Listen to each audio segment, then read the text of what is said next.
Magandang gabi po ulit. Sige po, punta po tayo ngayon sa ating lecture, rather discussion para sa mukhang mas maikli yung discussion kasi late nag-start eh. But anyway, so pwede po kayo mag-chat or mag-raise ng hand para po sa ating discussion.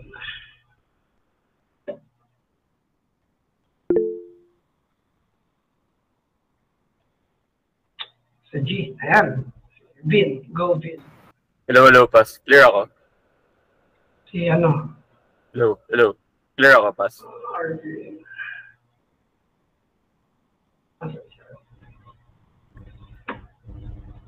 Hello, Pas. Clear na? Salita ka naman, Vin. Okay, wait lang. Post ko lang. Short reflection and questions.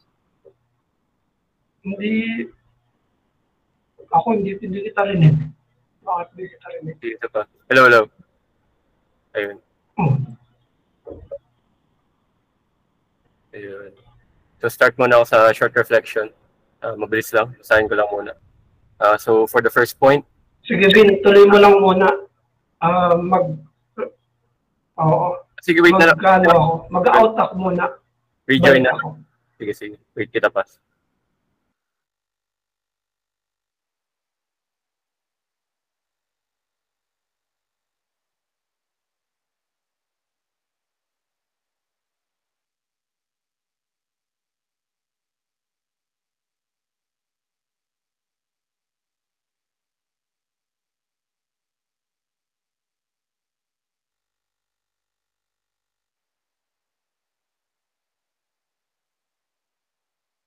Hello, Pas. Rinig mo ako?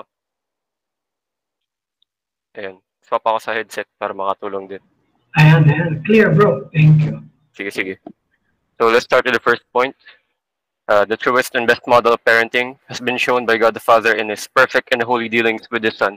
So this is the standards, or ika nila, yung pamantayan, kung paano nakikipag-deal yung Diyos Ama sa Diyos Anak. This is the best model.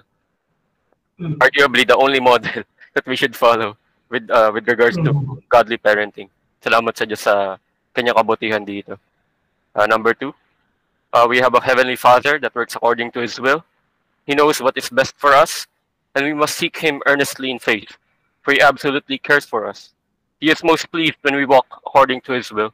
And this siguro is a regard towards the dealings of our Father to us as His adopted children. Napakabuti ng Diyos kasi lagi natin nakikita na may mga pagkakataon sa buhay na hindi natin masasabi kagad na mabuti para sa atin. Pero alam ng Diyos Ama kung ano yung mabuti at hindi mabuti para sa atin. At lagi naman yun eh. Lagi naman nakagustuhan ng Diyos Ama at kalooban ng Diyos Ama sa atin. Yung pinaka-the best. The most perfect, most holy according to His will. Tayo lang kasi makulit na gusto maglakad sa sarili nating gustong lakaran. Tulad nga ng prodigal son. Nagmamarunong pa tayo kumpara sa Ama nating mas mabuti sa atin at mas banal kaysa sa atin. So let us walk according to His will, not to our own will. For He is our most blessed Father, and He is most pleased. Pinaka-nalulugod siya kapag naglalakad tayong tapat ayon sa kanyang kalooban. Siguro pangatlo, inspired din sa naging talks natin dito pa sa study. Salamat sa Diyos doon. Salamat din sa study pa. We should be resolved to not become an awful example of horrible parenting, but to be exemplary in godly parenting. This is the way. This is the standard. We parent, or for future parents, syempre hindi naman parent, for future parent, as future reference na rin. Maglakad, lumakad, maging magulang kung paano naging magulang yung Diyos Ama. Napakahirap, napaka-imposible, sa totoo lang. Pero, hindi tayo yung hindi sa sarili nating kalakasan to gagawin kundi sa kalakasan na pinagkakaloob ng Diyos Ama na mabuti nating parent. So, yun yung may mga reflections ka, Pas. Salamat sa Diyos. Sa pangatlo talaga, Pas, yung resolution na to. Na wag lang maging salita, maging example to sa maging future children, sa ibang current parents ngayon. Huwag kayong maging masamang halimbawa kasi tatatak yun. At kapag ka naging mabuti kayong halimbawa, salamat sa Diyos. So, panindigan natin yun. So, yun yung yun ang mga reflections ka, Pas. So, may mga questions ako. Yung questions, pwedeng Kasi, present ko yung questions. Ewan pala, nag-ano ka pala, Pas. Nag-reset eh. Sige. And resending the questions. So let me read na rin. So yung questions dito for quick context lang din. All about talaga sa interpersonal dynamics, pas. Talagang gusto ko yung ma-pinpoint nyo regarding sa parenting talaga. Yung interaction ng children sa parents nila. And yun naman, pas. So number 1, let me read. How should reformed sons or daughters act around their non-reformed parents? Number 2, what can sons or daughters do when they are being spoiled or neglected? The two extremes. Do the children have agency in this situation? Agency or may magagawa ba yung mga children sa ganito mga sitwasyon? Tapos yun sa pangatlo at pang-apat, interrelated naman sila. Pwedeng sagutin as one na lang din, pas. What are some best practices of Christian/non-Christian parents worth emulating? Tapos yung pang-apat, is it possible to know when you are ready to become a parent? Of course, may prerequisite naman to na dapat married muna. Yung mga ganun na parts. Siguro more sa mga married couples, related yung context na ito. Paano na naman na married couples kung ready na sila maging parent? Sila lang naman, pas. Salamat. Thank you, bro, sa mga reflections tapos dito sa mga questions. So, yung number 1, paano dapat mag-act yung mga reformed, yung mga anak around their non-reformed parents? Ang masasabi natin dito, una, there is no difference. Christian na ba, hindi Christian yung parents, is the same. Kung paano natin dapat tratuhin, paano natin dapat kumilos, kasi ang sinusunod natin is ang sinusunod natin dito ay ano yung utos ng scripture sa akin bilang anak.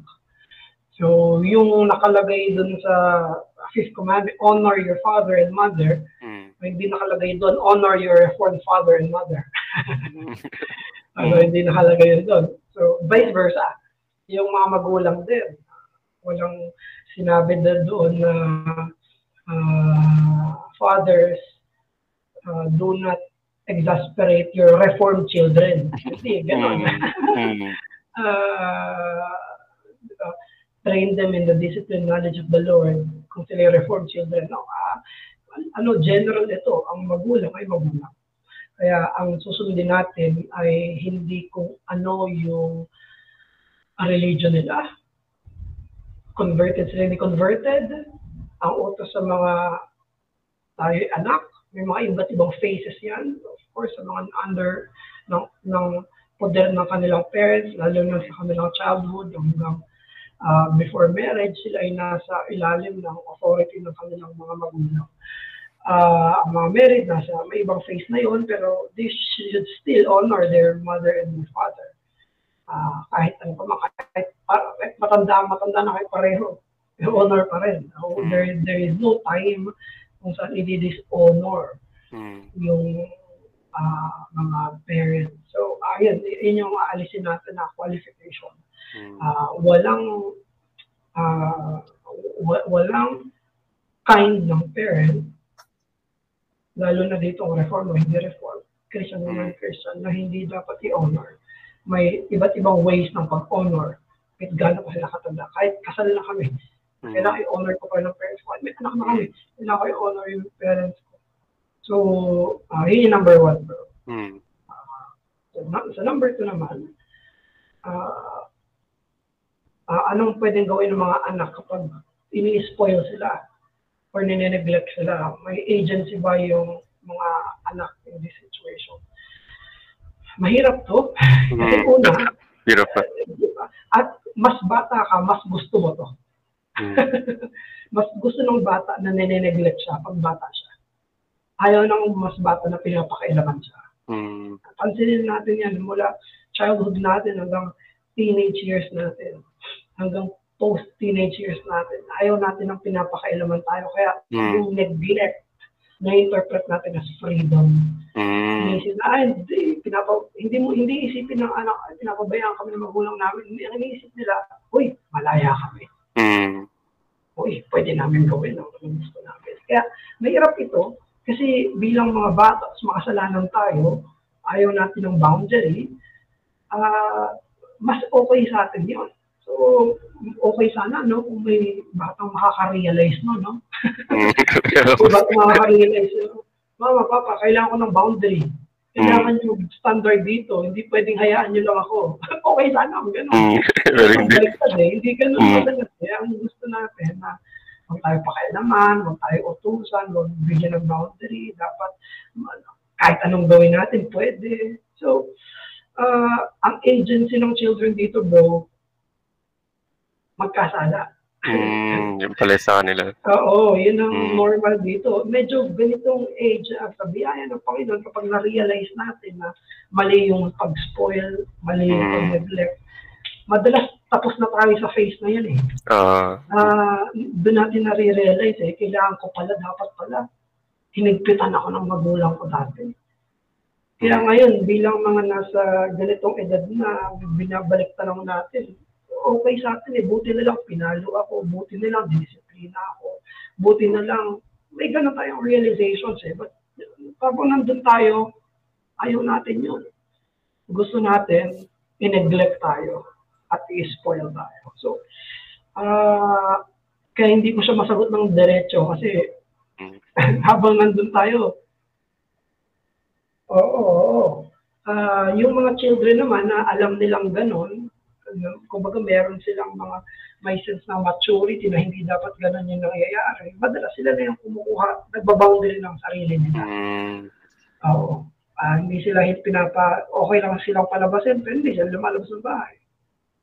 Okay lang lumabas silang gabi, hindi sila pinapagalitan, hindi sila lumalabas ng bahay. So, nagkakaroon sila ng ang mali nga eh. Kasi nangyayari doon, yung sinabi nila, sabi ng iba, self-parenting. Parang piniparent mo yung sarili mo. Parang ikaw nagpapalaki sa sarili mo kapag nineneglet ka. If, sa grace ng Diyos, ibinibigyan ng maturity mga bata. But normally, hindi. So baka may comments or follow-up. So yung additional comment na lang siguro pa sir regarding sa 1 and 2. Yung pag-iingat nga talaga ng parents. Mas parang sa usapin ng relation nila, 80% talaga ng responsibility sa parents talaga, 20% is sa children. Ba, ang ginagawa lang talaga ng children or ng mga anak, nire-receive lang nila kung ano yung teachings ng parents nila. At yung kawalan ng teaching, teaching rin yun. Wala silang natututunan. So, pag-iingat din talaga na yung mga, bawat kinikilos talaga ng parents, may, kahit sadyain man nila o hindi, may teaching na involved talaga doon. Tama. Thank you, bro. Number 3 naman, what are some basic practices, rather best practices of Christian, non-Christian parents worth emulating? Lahat ng mabuti at ayon sa kasulatan. Kahit hindi Christian ng parents natin. Meron mga virtues yung binibigay sa kanila ng Diyos, pero hindi natin sinasabi na saving virtues sila. Hindi natin sinasabi na Christian virtues sila. For example, isa sa mga palaging binabanggit na yung father ko, hindi converted pa. I pray for his conversion. We pray for his conversion. Pero mula pagkabata ako, sa kanya ako natutunan yung contentment. Isang beses, pinagalitan niya ako. Unang-unang, hindi kami madalas na pinapagalitan ng papa ko. Minsan lang siya magsalita. Pero nung nagsalita siya, dahil, if I remember correctly, grade 6 ako noon. Nasa bahay ako. Panganay ako eh. May ako. May bata. So, sabi ko, dapat kasi ganito, dapat kasi ganyan, dapat ganito. Bigla akong pinagalitan. Sabi niya, magsabi ka ng dapat pag may trabaho ka na. Nayanig ako eh. So, may sense doon na huwag maging entitled. Huwag dapat self-entitled. Dapat makontento ka na doon. Kailangan pinagpaguran mo. May hard work, really. Ang daming, yung sa very small and ang liit na sentence nun, jump pack ng virtues. Yung papa ko palaging umiiwas sa away. Umiiwas siya sa hindi siya mahabol sa away. Na-catch ko rin yun. Hindi ka dapat naghahanap ng gulo. Humble, hardworking. Mga worth imitating yun. Without saying na kailangan mo na sila maging Christian para tularan.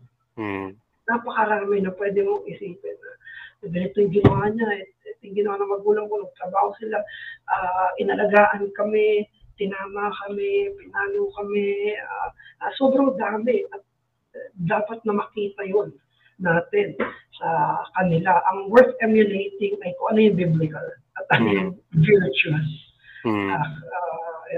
Again, hindi nila kailangan maging reformed parents, maging Christian parents bago sila i-emulate. Ayun bro, baka may before number 4. Siguro yung follow-up ko rin dun, pas yung sa mga parents, yung humility din ng mga parents minsan hindi man minsan, yung nakikitang humility sa parents na sinasabi nila or nag-own up sila sa mistakes nila. Yun yung na-observe kong napakagandang practice whether Christian or non-Christian. Pag parent ka, dapat willing to own up, to be accountable to your children. Nagiging honest, kumbaga. Hindi man lahat sinishare, kundi nagiging honest kung may mga kakulangan. Ang tingnan, hindi sila, kundi yung Diyos. Yun yung nakikita ko kasi. At yung laging sinasabi na, tawag doon, na yung pinakapamana nila sa anak nila is yung edukasyon. Yes, very noble yun. Very mabuti nga yun.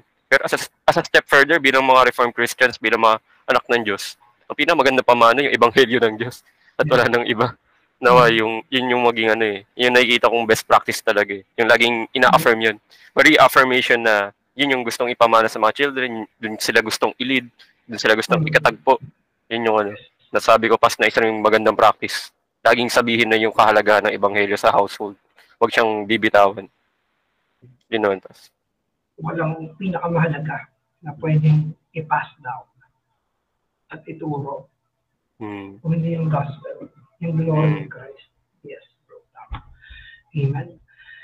Number 4, is it possible to know when you are ready to become a parent?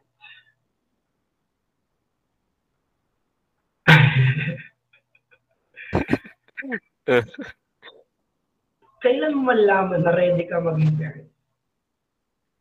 Kaya very important dito na hindi tayo maghahanda kapag nandun na.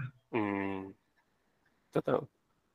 Ngayon pa lang, hinahanda na natin yung sarili natin.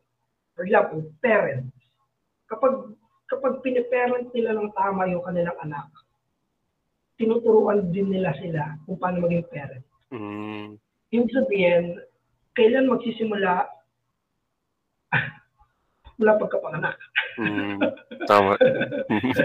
Tinuturuan mo sila may responsible, tinuturuan mo sila ng Word of God, gusto mo sila ma-convert, lahat yun, preparation for parenting. Kasi, again, hindi tayo maghahanda kapag nasa harap na natin. Napaka-late na nun. Yung general maxim na early is on time is late, and late is unforgivable. So, parang gano'n. Parang gano'n. Gano'n yun. Sa parenting, pag nagtanong tayo na ready ba ako, ibig sabihin, ngayon lang siya pinag-isipan.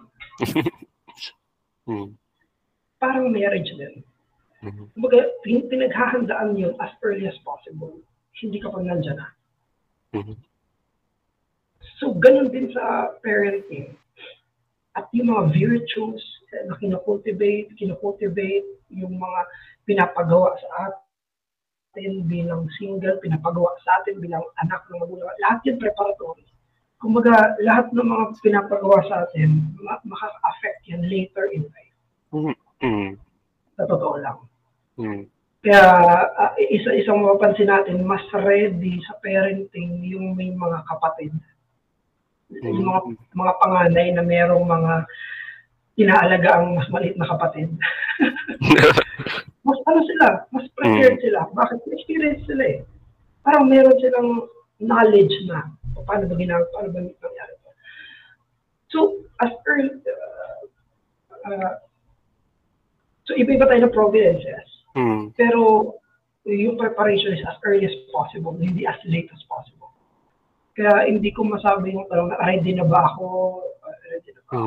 Very subjective yun. Kasi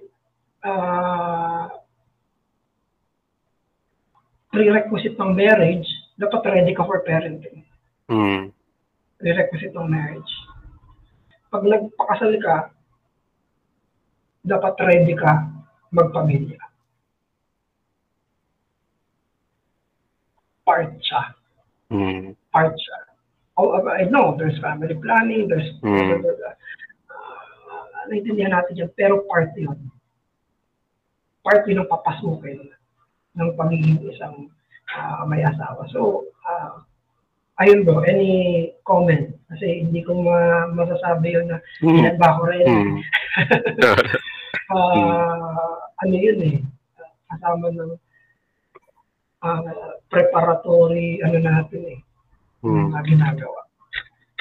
Yung final comment nga dun, wala talagang objective measures or objective, objective na setup na masabi natin, pag na-reach ko na to, nagagawa ko na to, okay na, ready na. Kasi pagka ganun, parang may aspect of deceit eh. Parang pwede mo maloko sarili mo na, yes, consistent na ako sa ganitong mga bagay, kasi ibang bagay, di ka pala consistent. So may pag-iingat talaga dun. Pero syempre, ang hope din natin, bilang mga Kristiyano at bilang nagpe-prepare sa marriage, sa parenting, na hindi man lahat, pero yung model ng kung paano ginagawa ng Diyos Ama sa Diyos Anak, kung na-apply na natin talaga yun, at may kahandaan na i-apply yun, tuloy-tuloy i-apply yun hanggang sa kalawalhatian, yun yung market talaga ng readiness na pwede natin makita. Siguro may degree of readiness, but never talagang fully ready. Kasi ika nga nila, yung standard ng Ama, perfection eh. Wala naman perfected sa atin dito sa lupa. So, yan. Wala talaga. Wala na mag-ano. Wala papasok, wala mag-anak. Kaya nga pa. Kaya yun yung provision sa atin ng Ama na magtuloy-tuloy na lakad sa pagpapakabanal. At yun nga, syempre, isang mark na masasabi natin hindi pa ready, kundi Kristiyano. Sa akin, clear talaga yun eh. Basta't na nasa point na wala sa ebanghelyo ng Diyos, bar talaga natin yun, na wag mo na mag-parenting. Kasi malilid to damnation yung children eh. Yun yung pinaka-pinag-iingatan. So, yun lang naman sa akin, Pas. So, salamat ulit mga kapatid. Salamat pa sa study. Maluwalhati ang Diyos. Ayan. So, thank you bro dito sa mga reflections sa mga comment. Very helpful din yung mga nabanggit mo, Arvin. Thank you. Si Ate Lizelle, is it Proverbs 25 verse 27, it is not good to eat much honey, nor is it glorious to seek one's own glory. End quote. Too much honey is harmful for you, and so is trying to get too much praise. Regarding sa nabanggit mo, na dapat laging pinupuri ang mga bata, ano po ang balance o healthy na pagpupuri? Paano may iwasan na hindi lumaki ang bata na laging naghahanap ng validation to the point of self-promotion? Katulad ng kasabihan sa atin na nagbubuhat ng sariling bangko. So, thank you dito, Ate. So, ang binanggit natin yung kanina kasi yun yung ginawa ng Diyos Ama. So, pwede natin makuha yung answer doon. Yung Diyos Ama, nire-recognize si Jesus. At si Jesus, ang hinahanap niya ay recognition ng kanyang Ama. Masasabi ko po na may iwasan na palaging naghahanap ng validation yung mga anak exactly kapag sa tamang tao nila nahahanap yung validation. Yung sinasabi po dito na sinisik yung sariling glory, madalas hinahanap yan sa labas kasi hindi nila nahahanap sa loob ng bahay. Isa po yun. In short, nagkakaroon ng ganon dahil hindi niya makuha iyon sa mga tamang tao at dapat na tao.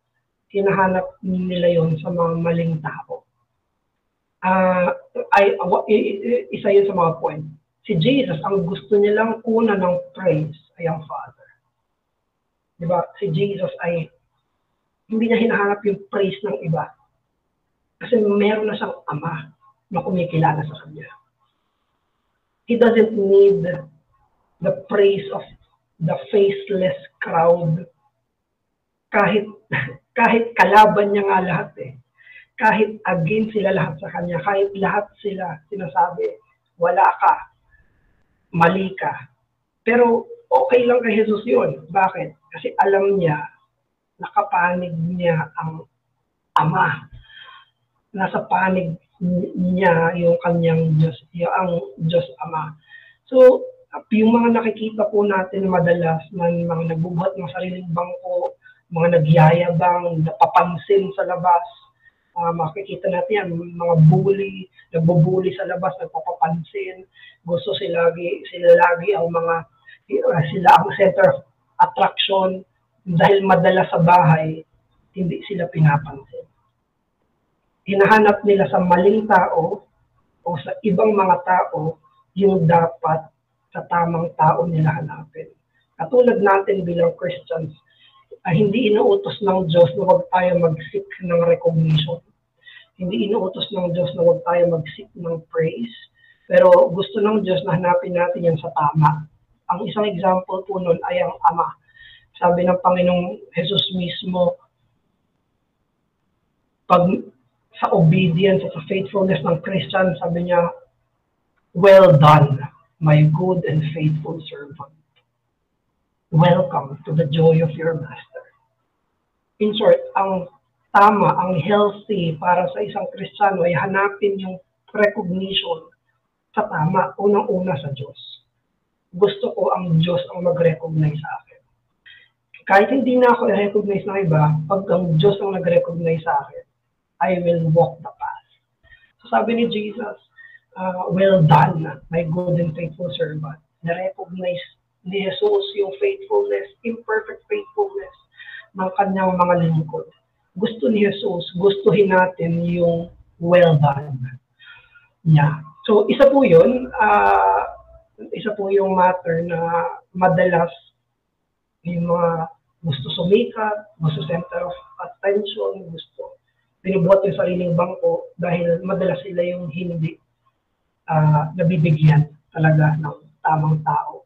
Yung pangalawa po doon, yung praise, para maiwasan yung, pagbuhat ng sariling bangko, yung praise ay limited sa mga worthy na i-praise. Kaya ibig sabihin, hindi naman bara-bara magpe-praise yung magulang sa kanyang anak nang wala lang. Wala siyang ginawa, tas pinuri. Diba? Hindi naman talaga magaling yung ginawa. Hindi naman talaga worthy na i-praise, pinipraise. Kaya ang praise ng magulang ay sa mga talagang hard work. May pinagpaguran, may ginawa, may pinag-isipan, may pinagpawisan, may worthy na mga bagay, maliit man o malaki, nanalo man siya o hindi, pero nire-recognize ng parents yung kanyang mga anak. So I think inyo po yung pangalawa, hindi empty praise. Yung magulang ay dapat hindi pinapalakpakan yung wala. Pinapalakpakan yung mali. May parody akong nakita, may napanood akong video na sound test. Okay. May napanood akong parody na yung nanay ayaw sabihan ng mali, ayaw itama yung anak niya. Nagmamas sila sa bahay. 1 + 1, sabi ng bata, 200. Tapos pinalakpakan ng nanay. Ay, ang galing. So, kahit puro mali yung sagot niya, hindi sinasabi yung totoo. So, hindi ganun. Hindi naman ganun. Ang kailangan na ibigay ay totoong praise. Hindi masabi lang. Hindi empty praise. So, yun po yung dalawa atin na masasabi ko doon. Una, yung too much, sino yun? Hindi yun mula sa tamang tao na inutusan mismo ng Diyos na magbigay ng recognition. Pangalawa is yung praise ay hindi dapat empty praise. Dapat yun ay real recognition of something worth recognizing. So, ayun po ate, baka may follow-up po kayo doon sa answer.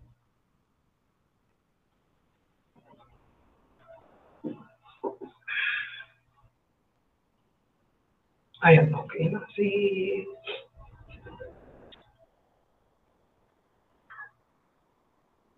Jen Gon.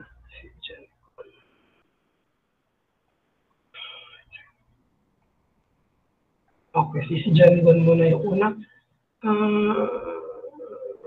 Regarding po sa mga anak ng mga kapatid sa Panginoon sa church, when we see them po walking in sin or disobedient, paano po ang tamang approach? What if nakausap na po yung parents nila at patuloy po sila halimbawa in walking in sin? Ang view po ng parents ay ang God lang ang babago sa kanila. Oh no. Which is true naman po, but yung sin po ay nakaka-affect sa church. Thank you dito at Ate Jen or Jen.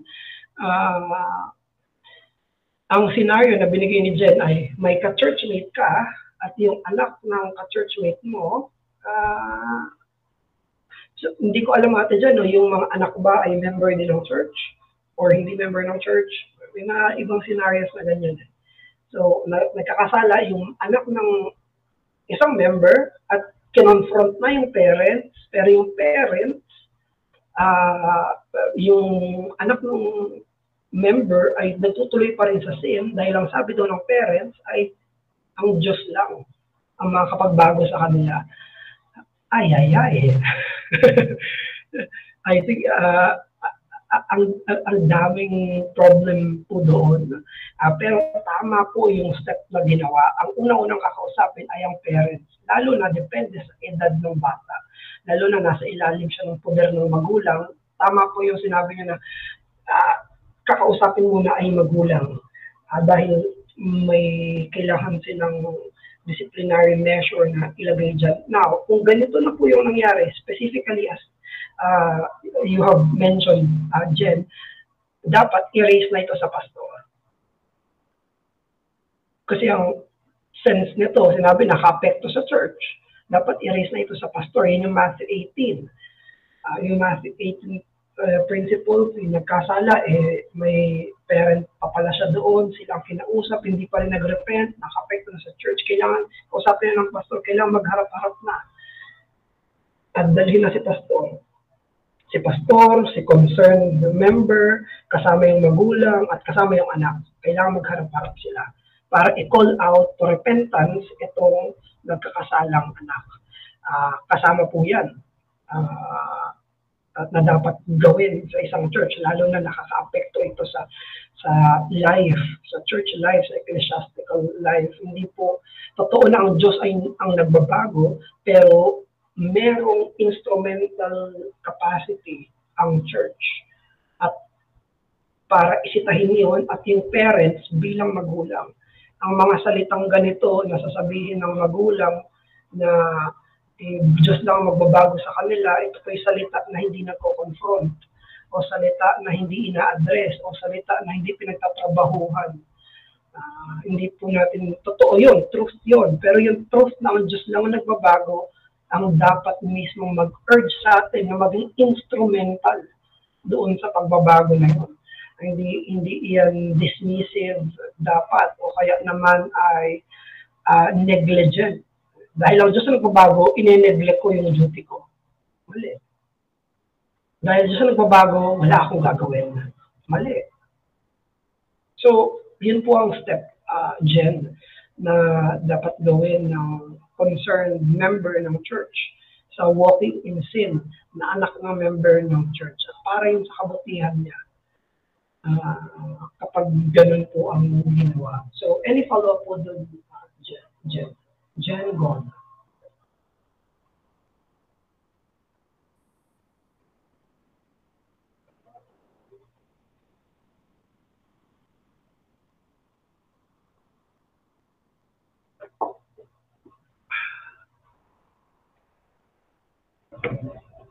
Hindi member. Depende po yan sa magiging usapan ng mga pastors. At kasama sila. Kunyari, ilang beses sila pinagsabihan. Kasi hindi po siya pinagsabihan lang. Again, depende po ito sa age. Yung parents, kapag nagkakasala yung anak nila, hindi lang nila pagsasabihan. Kunyari, sila just theoretical lang, anak ko, lumaki na siya, maging 10 years old, 16 years old, tapos nagkakasala siya. Ang role ko bilang parent ay hindi lang sabihin sa'yo, oops, huwag mo na gagawin yan, huwag mo na ulitin yan, ito tinuturo ng Bible. Meron akong boundaries na ilalagay. Meron siyang mga hindi niya na dapat gawin. Merong mga bagay na ipapatigil. May authority yung parents. should we encourage yung parents to discipline further? Ang dapat i-question ay anong klaseng discipline yung ginagawa nila before. Dun kasama yun sa usapan ng pastor at ng parents na anong discipline po yung ginagawa niyo? Paano po yung ginagawa niyo? I think hindi dito sasabihin na higpitan niyo pa yung disiplina. Kung hindi, ano yung ginagawang disiplina dati? Mali. Okay, Jen, ang ginagamit na verse ay provoke them not to anger, right? Kasama ng provoke them not to anger is to instruct in discipline. Yung provoke not to anger is through instruction and discipline. Hindi sinasabi ng Bible, hindi sinasabi ng Ephesians chapter 6 verse 4 na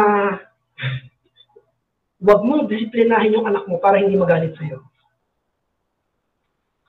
Hindi yan sinasabi. Ang sinasabi nyo, wag kang gagawa ng mga petty, ng mga dahilan para magalit siya sa'yo at magalit siya sa'yo sa hinaharap dahil hindi siya disiplina. Yun ang sinasabi ng Book of Proverbs. Ang isang nanay ay masasaktan kapag mula pagkabata hindi dinisiplina ang bata. Hindi na magiging delight ang anak na hindi dinisiplina. So, hindi totoo na huwag disiplinahin para hindi magalit. No, it's not. It's not that. Walang dinisiplina na nagalit later on in life. Dinisiplina ako ng magulang ako.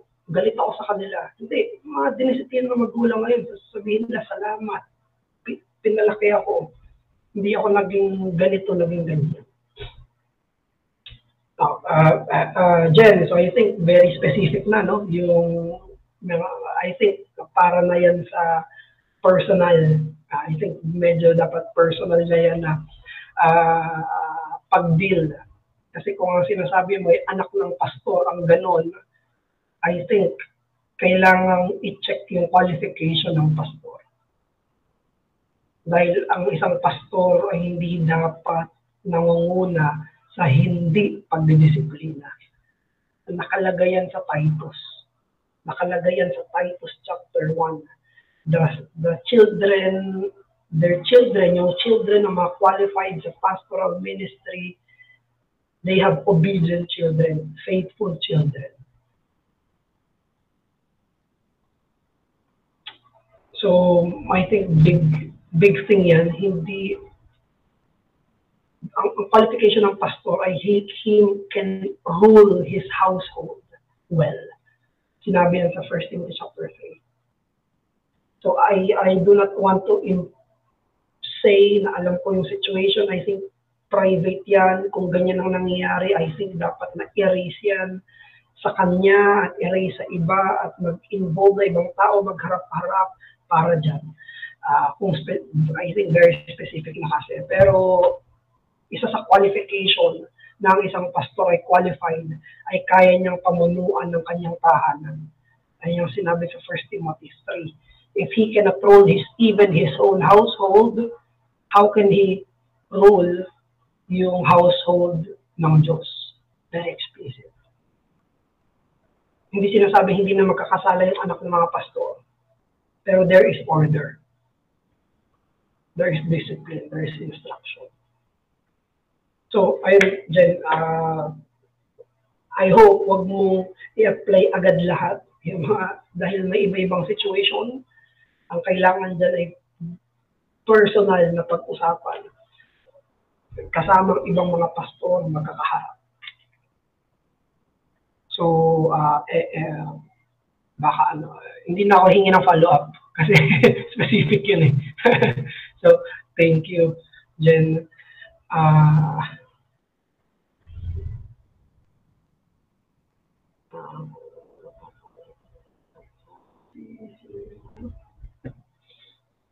Si John Renzo.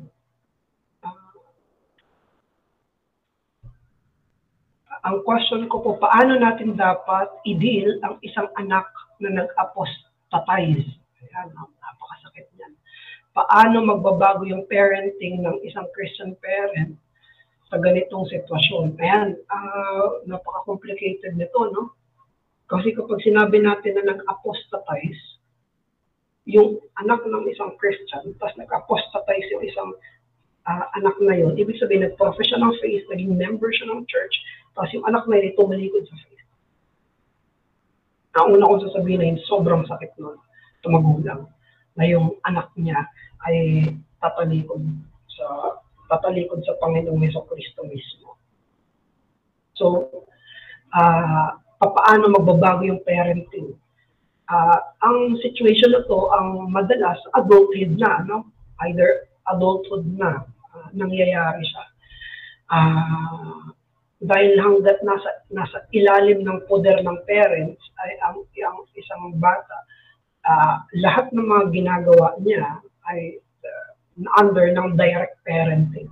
Kapag indirect parenting na, kapag may sarili niya sa pamilya, independent na siya, lalo na ang lalaki, so indirect parenting na yung mangyayari doon. Ang very complicated dito, dahil disfellowship na siya sa church, hindi na siya makapag-partake ng Lord's Supper, ganyan. Tapos dapat kailangan i-raise palagi sa kanya yung gospel issue kahit ayaw niyang pag-usapan. Yun yung mababago eh. Na ang mababago doon ay ang intention ng parents ay bumalik siya sa faith. Yun na yung hindi na pwedeng labas. Hindi na pwede na labas yun sa mga usapan nila. Yun yung pinaka-main agenda nila. And I think kung maganda ang relationship ng parents na nag-apostatize na anak, kailangan nilang tanggapin yun, excommunicate siya ng church, kailangan tanggapin yun ng magulang at tulad paano tinanggap ni Eli sa Old Testament, yung nangyari sa mga anak niya. Pero ang maganda doon ay pwedeng makausap pa rin ng parents, yung nag-apostatize na anak. Again, kung meron silang magandang relationship na dapat, matatanong nila ano bang meron, bakit ba, kung malalaman nila may sin involved ba, tawagin nila dapat to repentance doon. Kapag nakikita sila, magpe-pray pa rin dapat sila. Kailangan ipakita sa kanya na yung kawalan ng pananampalataya, kakapahamak niya. Kumbaga central yun na hindi na tulad ng dati na may mga times na pwedeng mag-usap sila ng mga light matters. Kasi very big deal yung apostasy. So, ayun John Renzo Ramirez. Baka may follow-up ka na John Renzo. Ang masakit na lang doon, din nila makasama sa Lord's Supper doon sa church na yun. Okay. Si Jen, another question. If may anak po na uma-attend sa church na nagpapakita ng signs na di siya interested sa spiritual things at nagpapakita ng love sa world, is it sinful po to call them unregenerate even if they are attending with their parents? Ayan. Dito, kaya importante yung church membership, ano? So, yung church membership ay hindi nakadepende sa kung gaano katagal uma-attend yung isang tao. Hindi rin yung nakadepende kung ang magulang niya ba ay member ng isang church. Yung membership sa church ay individual. So, kahit matagal na nag-church doon ng isang tao, hindi siya member, hindi siya na-evaluate, na credible yung kanyang faith, hindi siya kikilalanin na Christian. Kahit pa, nagsasabi siya na meron siyang interest sa spiritual things. So, lalo na ito, na hindi nagpapakita ng interest sa spiritual things at hindi siya hindi siya formal member ng church, hindi siya pwedeng kilalanin na regenerate. Yan ang role ng church. Ang role ng church, sila may keys of the kingdom. Sila ang sinabi sa Matthew chapter 8, Matthew chapter 18, na nasa authority ng church, yung whatsoever you bind on earth shall be bound in heaven, whatsoever you loose on earth shall be loosed in heaven. Yung entrance at exit na recognition noon sa kingdom of God ay nasa church. Kaya may role ang church na kilalanin sino ang Christian, sino ang hindi, sino i-admit sa membership, sino yung hindi. Hanggat hindi sila kinikilala ng church formally, hindi sila makikilalang Christian. Parang ganun yung mangyayari. Kumbaga, hindi Christian ang isang tao dahil may isang tao lang na kumikilalang Christian siya. Kung hindi merong church na kumikilala na Christian siya through acceptance. Baptism and acceptance to membership. Lahat ng pagkilala na Christian yung iba, na individual, yun ay subjective, hindi yun official. Ang official na masasabi na regenerate ang isang tao, pag tinanggap siya sa membership dahil kinilalang siya, isang mananampalataya, meron siyang credible profession of faith, merong fruit yung kanyang professed repentance. So, ayun yung answer natin doon, Jen, sa second question.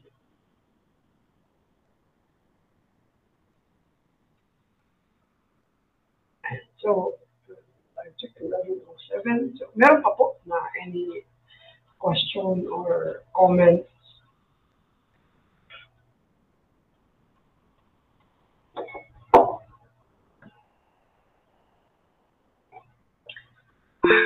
Yeah, si Darlene, si Deacon Gina yata to, or si Deacon Marlon, no? So, si Darlene muna, tapos si Deacon. Noong ang Panginoong Jesus ay nasa krus ng Kalbaryo, tanging galit at puot lang po ba ng Diyos ng Amang nararamdaman at tinanggap ni Kristo? Is it right to say po na hindi naramdaman ni Christ ang pag-ibig ng Ama noong oras na nasa cross po si Christ? Yeah, very difficult, no? Darlene, hindi natin alam kung ano nararamdaman ni Christ during that time. Pero alam natin na vocal si Christ na naramdaman niya ay hindi niya kapiling yung Ama.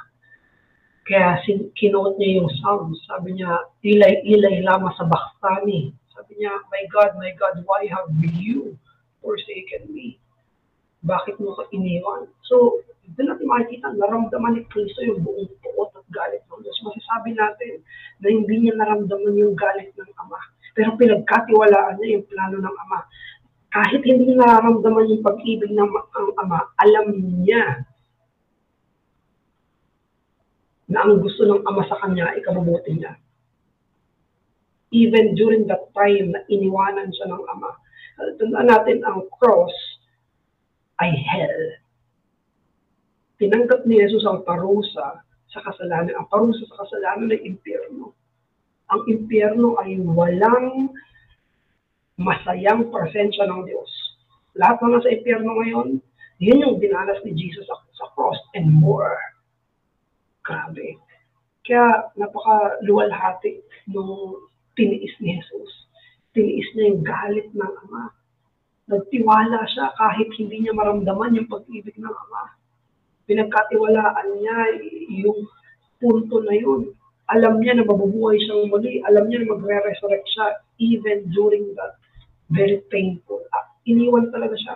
Wala yung happy presence ng Ama. But he trusted God. Sabi ni Jesus, di ba, why have you forsaken me? Pero sa last saying ni Jesus, to you I entrust my spirit. Pinagkakatiwalaan ni Jesus ang Ama maging sa panahon na iniwan siya. Maging sa panahon, alam niya mabuti yung plano ng Diyos doon. Mabuti yung plano ng Ama niya doon. So, very good question. Very ito. So, baka may follow-up ka dito.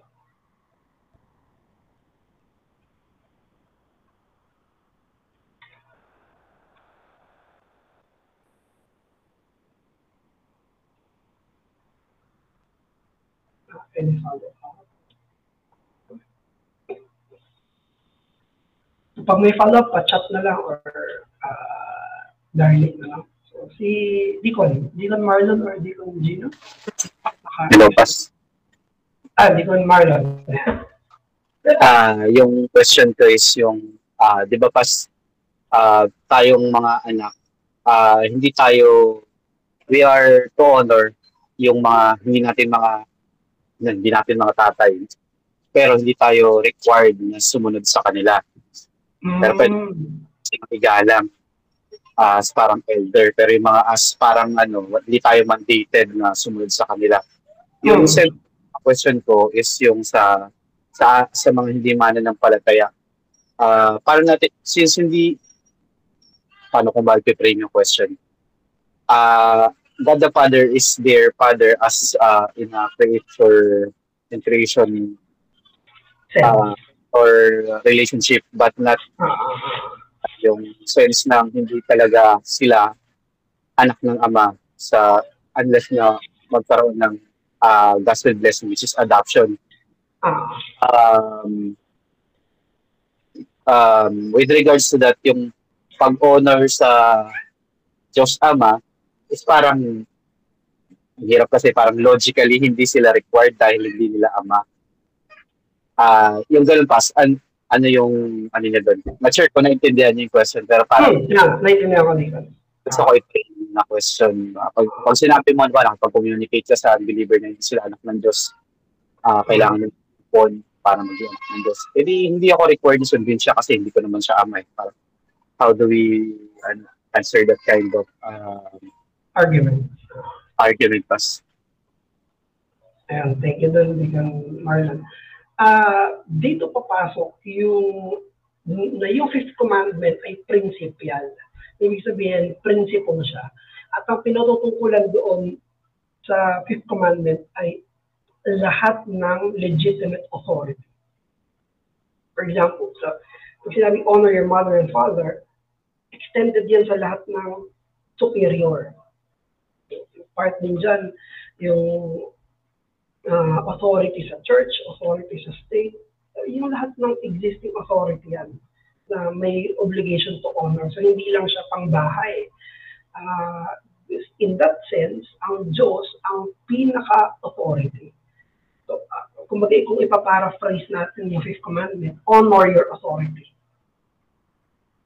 So, kung ang Ama, ang Diyos, ang pinaka-authority, therefore applicable yung fifth commandment sa kanila kahit hindi pa sila Christian. Yung Christian, yan ang mayroong double pa. Kasi hindi lang nila authority ang Ama in the creator relationship. Kung hindi, authority nilang Ama in a loving relationship. So, ayun Deacon, yung principle ng fifth commandment ang kukunin natin. Yung isang tao, paglabas niya, i-obey niya pa rin yung authority. Dahil sila yung authority. Kahit hindi ko tatay ito, pero authority ito, pinakapasundin. Hindi na pa yung sabihin, hindi kita susunod, kunyari, nasa labas. Hindi, pinara ka ng police, o may violation ka. Hindi ba din sabihin, hindi naman kita tatay. Authority sila eh. So, lahat ng authority kailangan i-honor. Ang Diyos ay authority, therefore kailangan siya i-honor. Kahit unbelievers. So, ayun Deacon. Okay. Magandang distinction nga yun, Pas, na kailangan mo nang i-insist natin na bilang Diyos, siya talaga yung otoridad sa lahat. Kaya we are ought to submit talaga. Hindi naman yan nga. Kasi di ba yung mga Pharisees, kinikilala nilang Ama nila yung just Ama, pero sabi ni Christ, you are the sons of the devil.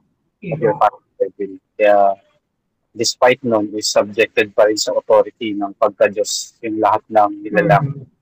Hindi lang actually yung mga tao, even nga yung mga nilikha like tayo, and they are doing that submission na yun. Yung mga tayo lang talaga yung rebelde. That's authority. Ayun pa, salamat pa sa clarification. Thank you, Nico. No? Good question yan, no? Pag may argument na nag-arise. And sabi ni Darlene, nakita ko lang din po na si Kristo po ang ating modelo sa paglakad sa pamagitan ng pananampalataya. Amen. So, in relation to sa question ni Darlene kanina, na galit at pote na naranasan niya sa ama, pero pinagkatiwalaan niya ang ama, maging sa panahon na pinaparusahan siya. Ganun din sa mga anak.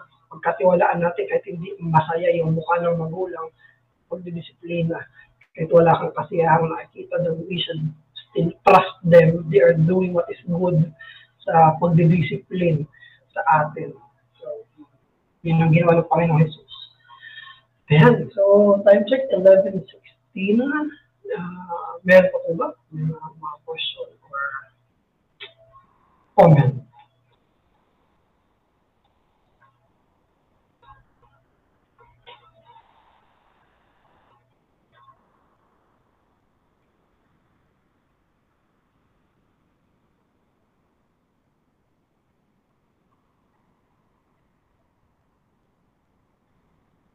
Sige po, kung wala na po, let's pray. Manalangin po tayo.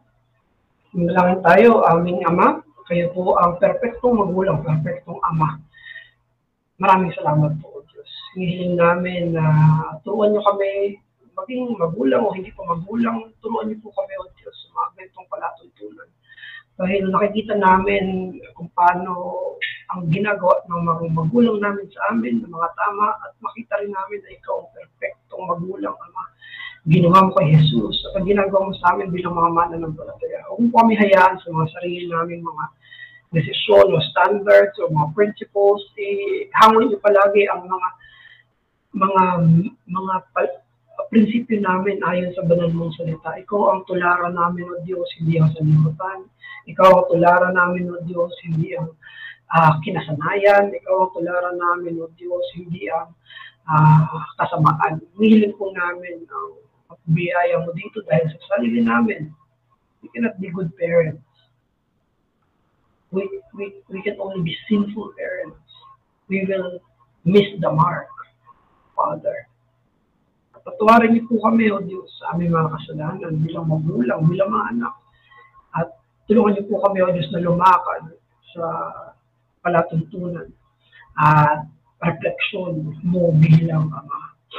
Maraming salamat po, Diyos. Hinihiling namin ito, ang pagpapala mo sa amin, ng mga nandito, mga nakadalo, mga bisita.